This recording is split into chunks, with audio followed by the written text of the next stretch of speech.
Imagine a corridor of water, just 34 kilometers wide at its narrowest point, a strip of ocean wedged between Iran to the north and Oman to the south. On any normal day, roughly 20 million barrels of oil pass through it, every single day. That is approximately 1/4 of all the world's seaborne oil supply. Add to that 20% of the planet's liquefied natural gas, along with fertilizers, aluminum, and countless other commodities that keep the modern world running. This narrow passage, the Strait of Hormuz, is not merely a shipping lane, it is the jugular vein of the global economy. And since February 28, 2026, it has been a war zone. What you are about to hear is the story of how the world's most critical waterway was shut down, how superpowers clashed over its control, and how the world now holds its breath, waiting to see whether a fragile pause in the fighting will hold or whether the guns will speak again. The tensions that ignited this crisis did not appear overnight. For years, the United States, Israel, and Iran had been locked in a cycle of escalating pressure.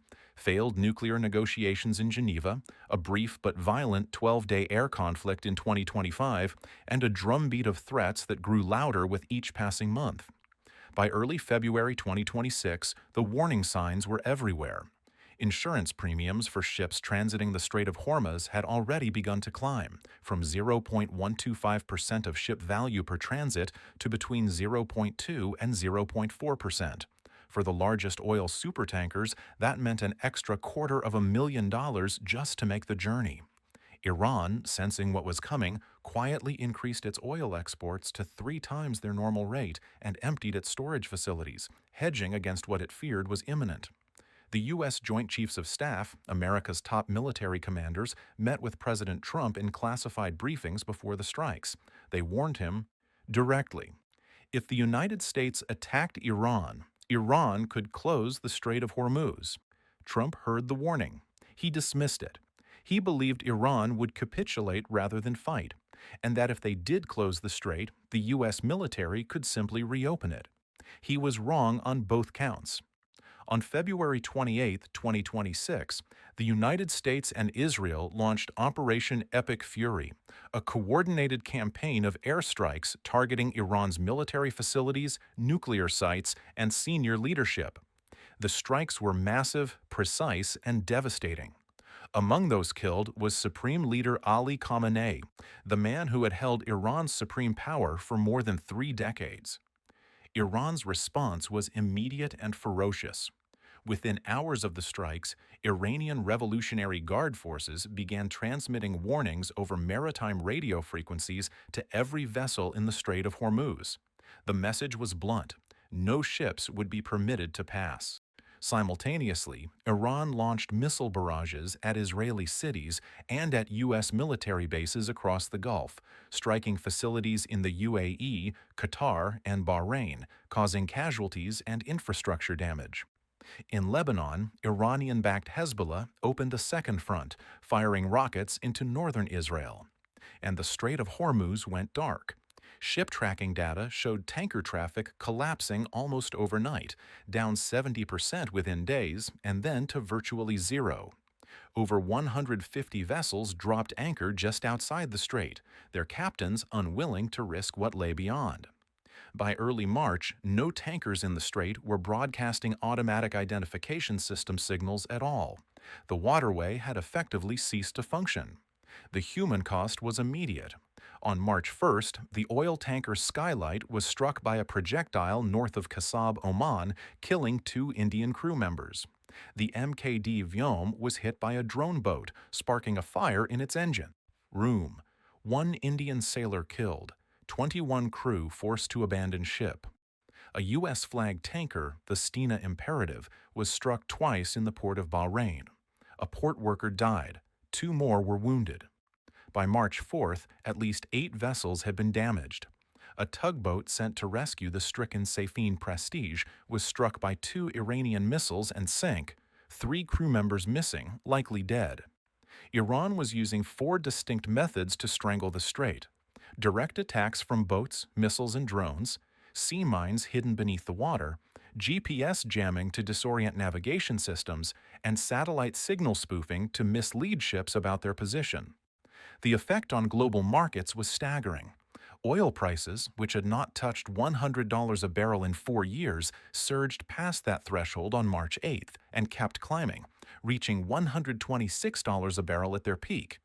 Economists called it the largest monthly increase in oil prices ever recorded.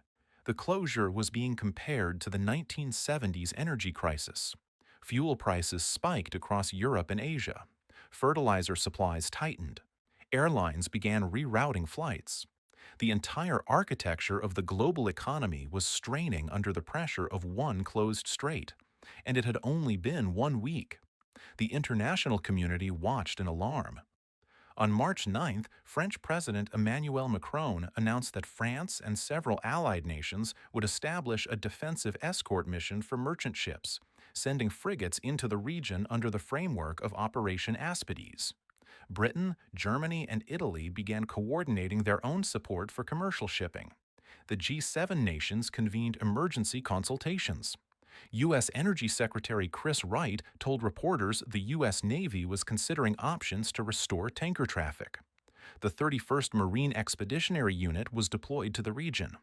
China, which receives roughly one-third of its oil through the Strait of Hormuz, was deeply alarmed.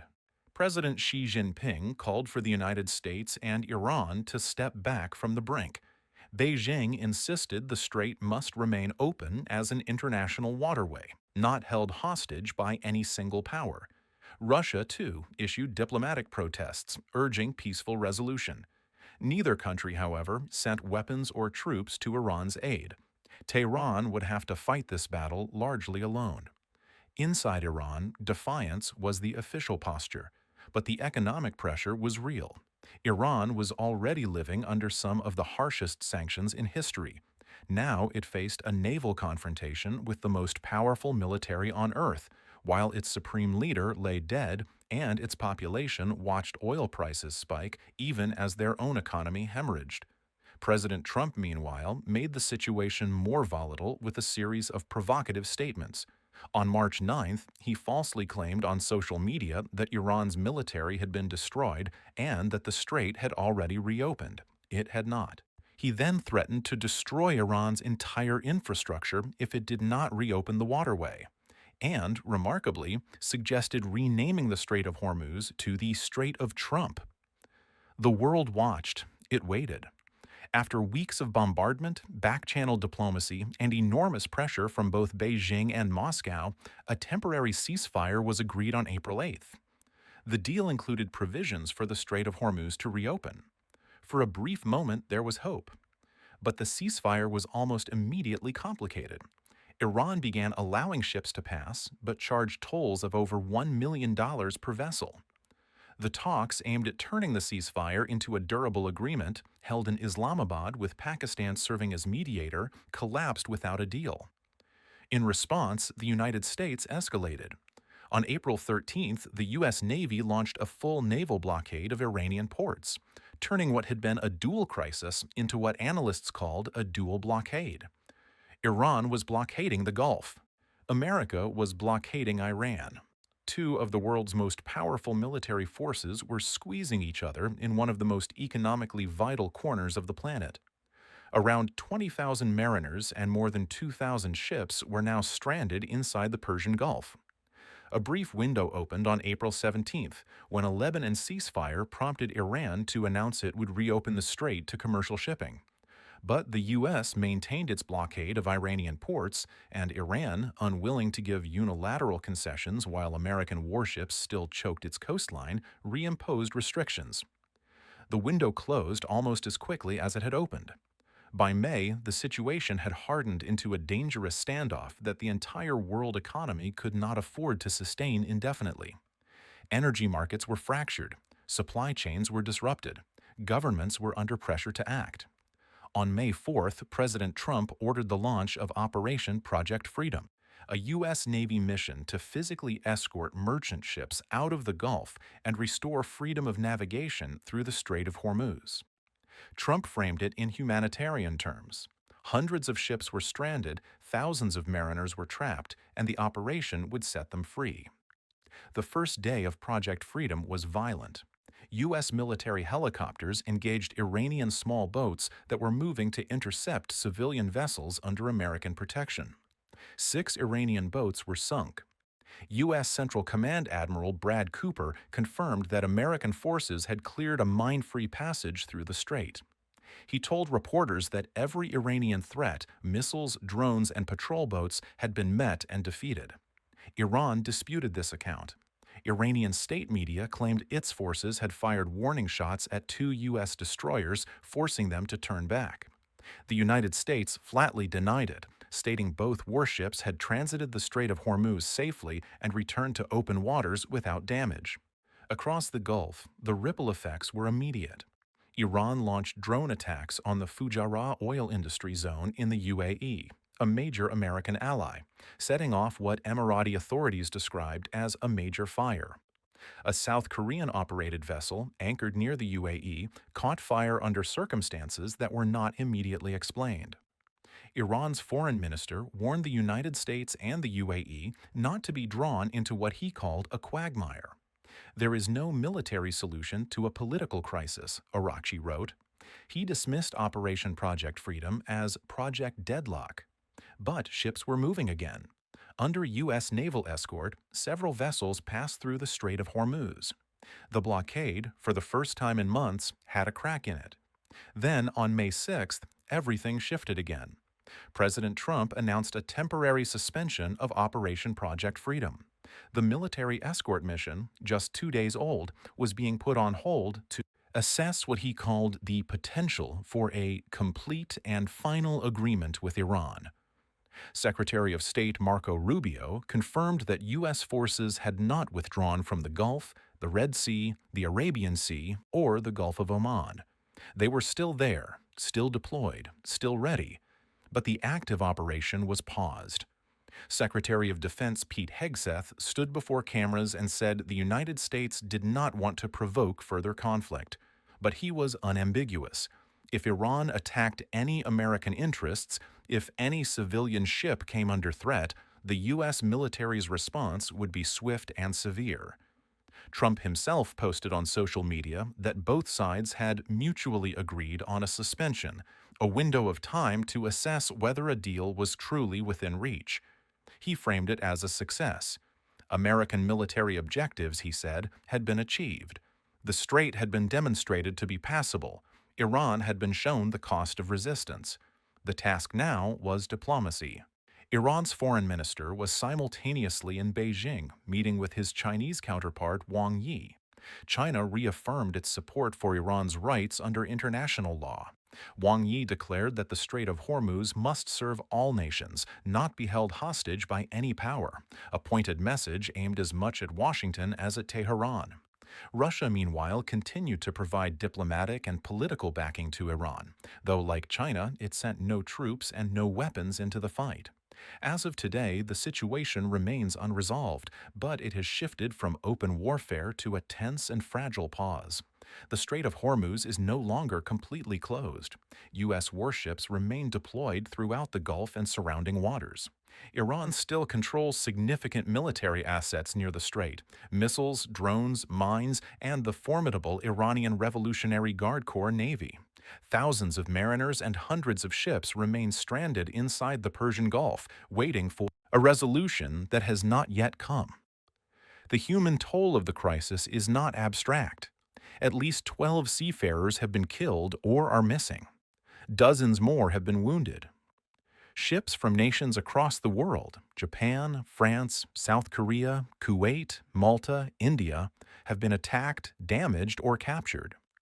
An oil spill from an attack on the Sonangol Namib tanker in Kuwait threatened environmental disaster more than 800 kilometers from the strait itself, a reminder that the conflict's reach extends far beyond its visible borders. And the global economic consequences continue to mount. Oil prices, though they have eased slightly from their peak of $126 a barrel, remain elevated. Fertilizer prices are up. Aluminum markets are strained. Governments from Europe to Asia are managing fuel costs that their citizens and industries cannot easily absorb. The Trump administration insists it has achieved its military objectives. insists that Iran is now in a position where it must choose between a genuine agreement and facing far greater military consequences. The warning from Washington is unmistakable. The pause is temporary. If diplomacy fails, if Iran violates any future agreement, if it attacks U.S. interests, if it moves again against commercial shipping, Operation Project Freedom will resume, and it will resume with more force than before. Iran, for its part, has not capitulated. It has shown both the willingness and the capability to inflict serious damage on one of the world's most important waterways. It has demonstrated to the world, and perhaps more importantly to its own people, that it will not simply bow to American military pressure. But it is also a country under crushing economic strain, with no superpower ally willing to fight alongside it. The question that now hangs over the Gulf, over energy markets, over the lives of thousands of stranded sailors, over the foreign ministries of Beijing and Moscow and Paris and Riyadh, is simple, but its answer is anything but. Will there be a deal, or will the guns speak again? The Strait of Hormuz has been a flashpoint before. In 1988, in 2019, in the years of tanker wars and shadow fleet sanctions, this waterway has always sat at the intersection of oil, power, and conflict. But never quite like this. Never with a supreme leader dead, two full naval forces in a standoff, and the global economy watching in real time. The window for peace is open. Whether it stays open depends on decisions being made right now, in Washington, in Tehran, in Beijing, and in the quiet back channels where wars are sometimes ended before they fully begin. The world is watching, and the strait is waiting.